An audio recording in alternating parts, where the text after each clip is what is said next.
आज हूँ पवित्र मकर संक्रांति। दीर्घ 14 वर्ष है हाथीगोटे जो जराश्रम अंतवासिनी मैंने अच्छा मन में खुशी आने आम प्रतिवर्ष किसी ना कि आध्यात्मिक प्रवचन करमी एप्रिल मस रामचरित मानस करें। गायत्री परिवार तरफ पंचकुंड महायज्ञ कलु। आसंदा मसरे आम ओम शांति तरफ गंजाम जिले एक सम्मेलन आयोजन करूँ।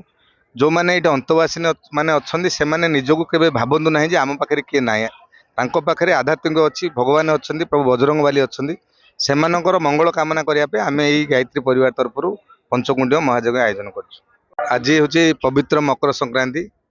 दीर्घ 14 वर्ष है हाथीगोटे जो जराश्रम अंतवासिनी मैंने अच्छा मन में खुशी आने आम प्रतिवर्ष किसी ना कि आध्यात्मिक प्रवचन करमी एप्रिल मस रामचरित मानस करें। गायत्री परिवार तरफ पंचकुंड महायज्ञ कलु।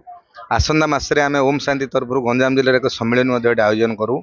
जो मैंने ये अंतवासिनी मैंने अच्छा से निजक के भावतु ना आम पाखे किए ना पाखे आध्यात्मिक अच्छी भगवान अच्छा प्रभु बजरंग बाली अच्छा सेमानकर मंगल कामना करने आम यही गायत्री परिवार तरफ पंचकुंड महायज्ञ आयोजन कर।